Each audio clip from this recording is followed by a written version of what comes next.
What's going on, YouTube? Metal Complex here, and today we're going to be taking a look at another interesting knife. This is the Benchmade 427 Mini Vallation. You can see right there the model number 427. I had been calling this thing the Mini Valaton for a while before I actually took a look at the title of it and realized it was actually Vallation. I'm kind of hoping somebody else has made that mistake and I'm not alone there. This is the mini version. There is a 407 Vallation, which is the much larger one. Just wanted to make sure and clarify that. Also, before we get started here, I've got a few new patrons. Actually, I'm currently at 38, so just two more before I hit my goal. Al from minicanontech.com became a patron here recently, so I really, really appreciate that, Al. Thank you so much.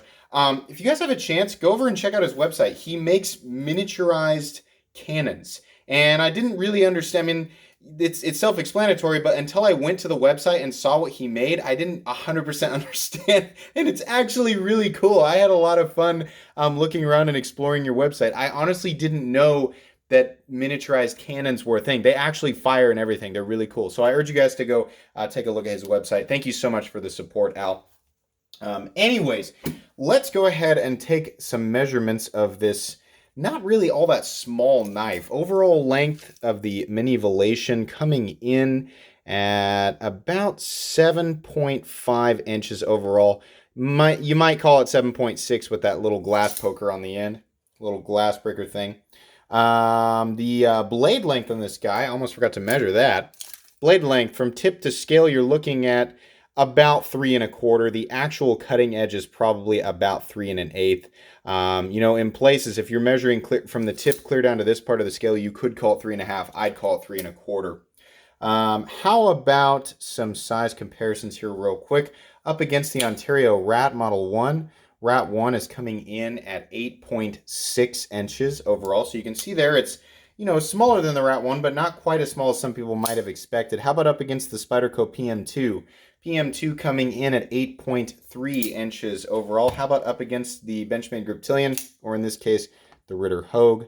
Ritter Hogue coming in at 8 inches overall, getting closer there. Last but not least, the Spyderco Delica. Spyderco Delica coming in at 7 inches overall. You can see that that's a much better size comparison. We're looking much more similar in terms of footprint. Obviously, we have a different blade profile and overall profile, but it's a more so Delica size pocket knife, than any other thing that I've compared it against. This knife was provided directly to me by the pass-around group that I'm involved in, so by extension, the manufacturer. I'll try not to let that affect my review, as always. Should be pretty easy considering I don't get to keep the knife. It goes on right to the next reviewer. I'll give you guys an example of the action here. This knife is assisted. It actually has a spring in it, which is the case with a lot of Benchmade's other black class knives. This is actually a black class knife. I'll go ahead and show you the box here real quick. It doesn't really, in today's knife world, it doesn't really mean a whole lot. This knife simply has a lock for the blade when it's locked out, making that axis lock unable to move in both the open and closed positions. And it is assisted, and the handle is black. Other than that, I've found that the black class doesn't often really mean a whole lot. They're generally directed at more the first responder crowd, but it's not like it's an exclusive class where you can't buy it unless you are one of those people. But just to let anybody, I mean, most people know this by now. I'm not giving anybody any new information, but just in case somebody wasn't aware, what is Benchmade's black class? It's simply a class of knives that they consider more tactical than your generic EDC style or blue class knives. Anyway, the action is actually really good. I'm not particularly, fond of assisted knives, but the action is plenty snappy, and it feels good. It feels smooth. This isn't one of the gritty Benchmades that I have. I'm always kind of like cringing before I pick up. Like, is it going to be gritty?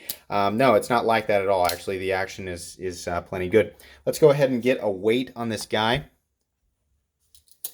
This is hard coat anodized aluminum, 6061 T6 aluminum on top of full unmilled steel liners. So it's actually fairly heavy for its size, coming in at 4.55 ounces.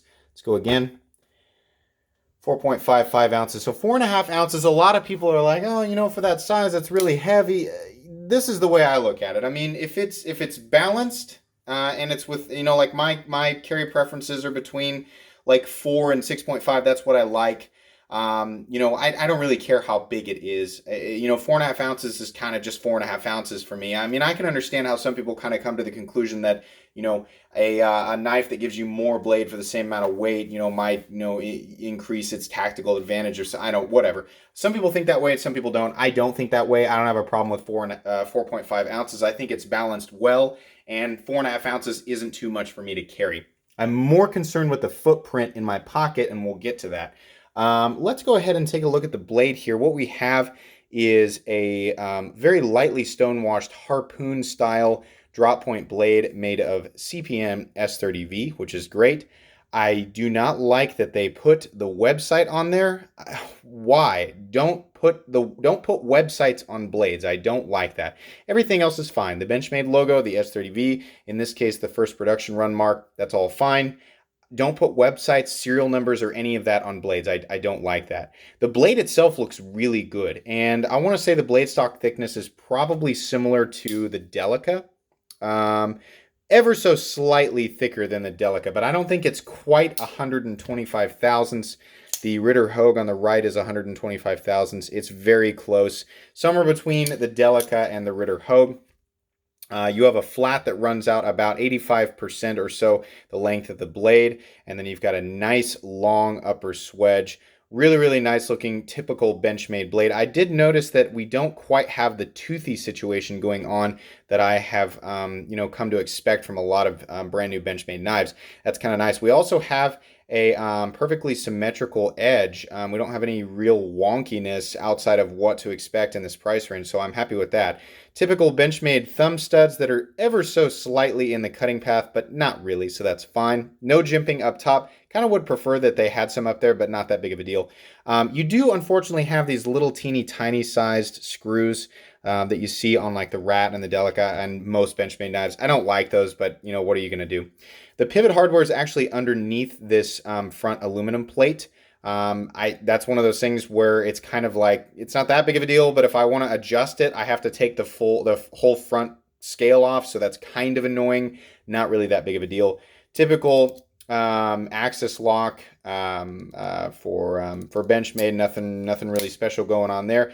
You do have a nice simple looking handle scale. A lot of times what Benchmade tries to do with their handle scales, it just gets too, they try to get too like unique and crazy, and this is nice and simple and straightforward. The lines here don't really serve as any functional traction points, but they look nice. I'm okay with it. It doesn't take away from the knife, so I'm fine with that. There is a slight raise right there. You can see it comes up.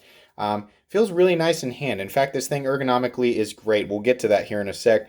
More screws down here. You do have a position for the pocket clip to be mounted for left-handed carry. Given the fact that this is an axis lock, it is a fully ambidextrous knife, meaning you can actually take advantage of switching the pocket clip to the other side. Left-handed people will enjoy that. It is going to be tip-up carry only, which is what I think it should be. You have a nice little backspacer back here that looks nice, runs flush with everything, and then you have a glass breaker. I don't have any use for a glass breaker, and I feel like these are the type that would just round out if you were the type of person to constantly find yourself trapped in a car, and you had to use this more than once. I feel like it would flatten out. Maybe not. Maybe I don't know what I'm talking about. I've never had to break out of a car or break into a car, so I don't know. Really, the biggest problem is anybody who was going to use the knife like this, which, given that you do have a lock for the knife, this is one of the few where I could actually see if you were in a situation where you needed to stab really hard into wood or something, or dig or whatever, you would likely put your thumb up here, and that pokes into your thumb, so that bothers me. I don't find myself in situations all that often where I have to do that, though, so I honestly can't say that that's a downside to anything. It's just something that's something that would annoy me in that circumstance. Not that big of a deal.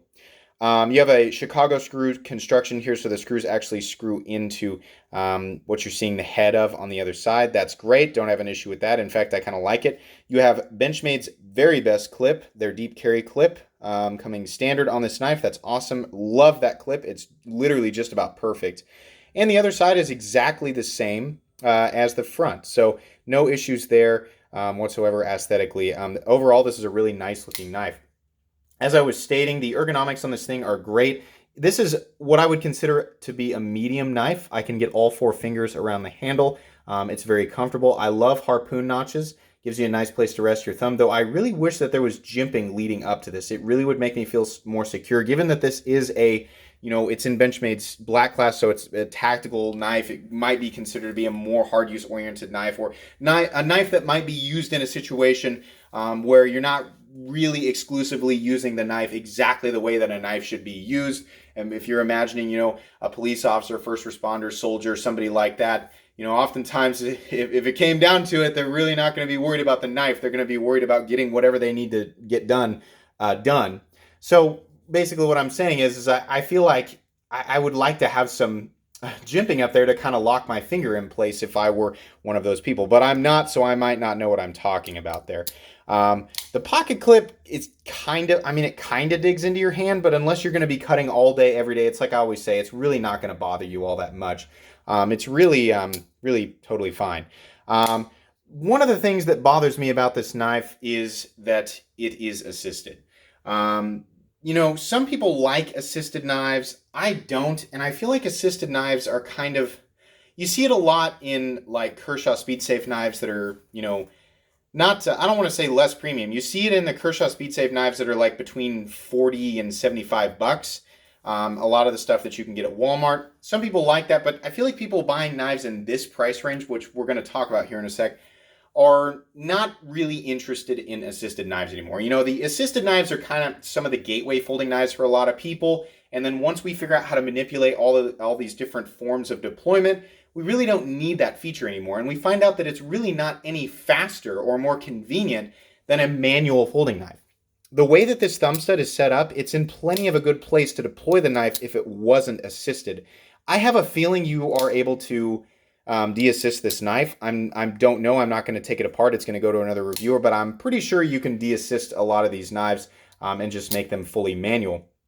The other problem with it is, as you can see there, closing it with one hand requires that you dedicate pressure to that blade, because if you slip off of it and the adjustment you've made with your hand to hold the knife and move your fingers out of the way of that blade, if it's not secure and you let go of that, it could fly out of your hand. So you have to dedicate a lot of, not a lot of, but extra brain capacity to doing that and making sure, rather than, using a typical axis lock to deploy the knife, then you can pull back and just sort of whip it back into place. Or if you don't want to do that, deploy it, pull back on it, and just sort of lightly push it into place, and you still have the opportunity to sort of readjust your hand the way that you want to. You don't have that with this, so that's kind of a bother and kind of a disadvantage with assisted knives. It's almost like, I can deploy it, and then I feel safer using two hands to secure it in place.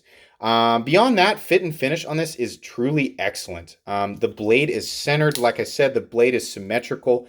All the lines meet up. Everything's flush where it needs to be. I can't really find a flaw anywhere on this knife, and it also locks up extremely secure. There's no blade play on this. And honestly, the last few Benchmades that I've handled have been pretty good. I feel like maybe that's an indication that they're stepping it up in the quality control department. I don't know. Maybe it's just with their newer models. Either way, I've been happy with the Benchmades that I've had here lately. In fact, I've actually been really impressed with a lot of the models that Benchmade has come out with. Not all of them have hit, but like the Freak and the Super Freak and this, and I really like the Mini Crooked River, even though that's not a super new knife. But I like what Benchmade's doing. It's like they've kind of figured out the handle shapes that people prefer, both in, collector, enthusiast type people and just people who are actually going to use their knives. I feel like they're doing a good job of catering to these people. What's still an issue, and really, honestly, the biggest issue with this knife is their pricing. Their pricing continues to be an issue. Right now, I think, in my opinion, the very best knife that Benchmade makes is their Super Freak, and that's the one with the layered gray and black G10 scales, the red liners and red standoffs, and the coated M4 blade. And I think they want about 190, 195 bucks.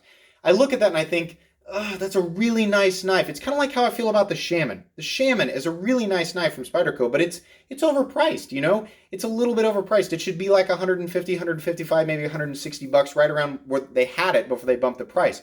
I feel like, in the case of the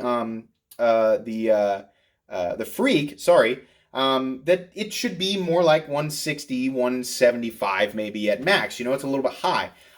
This knife is smaller and simply is assisted and has aluminum on it and is S30V, and they want $208 for this base version of it. $225 if you want the DLC coated version of it. The bigger one is slightly more money.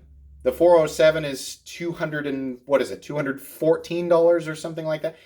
That's, in my opinion, that's simply too much money. And I know a lot of you might be thinking, hey, listen, you sing praises for ProTech knives all day, and they're basically the same materials, but oftentimes 154 cm, which is not, that is an inferior steel to CPM S30V, or CPM 154, which is arguably on par with it. And I generally don't have a problem with those knives. You know, why are you saying this is overpriced? You're right. A lot. I think I might just enjoy ProTech knives a little more sometimes, if I'm being honest.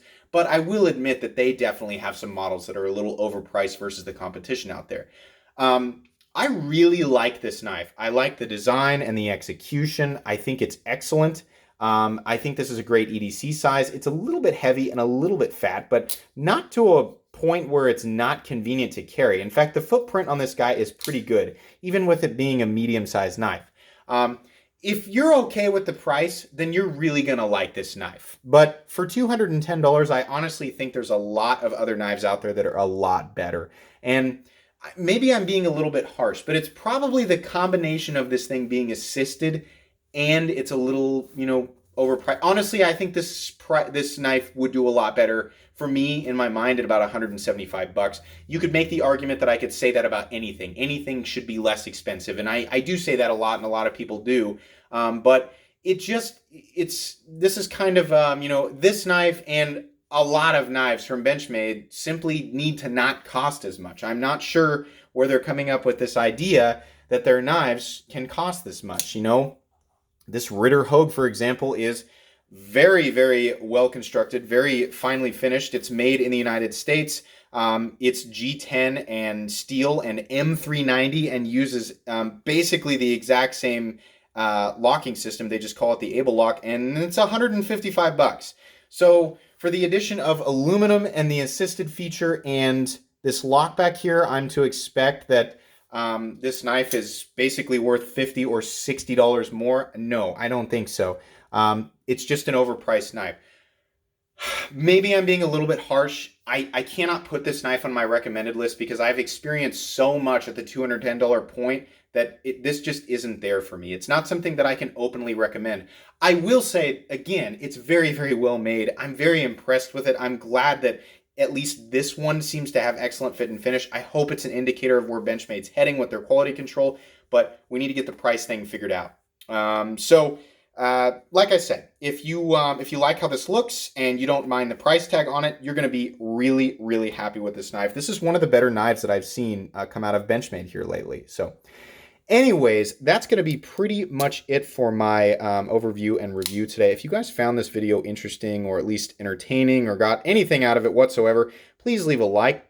If you'd like to check out my other content, I do, of course, have lots of videos of knives that are either expensive or inexpensive that I do or don't like, so check those out. And if you enjoy all my content, then please subscribe to my channel because there's definitely more coming. Thanks again for watching, everybody, and have a great day.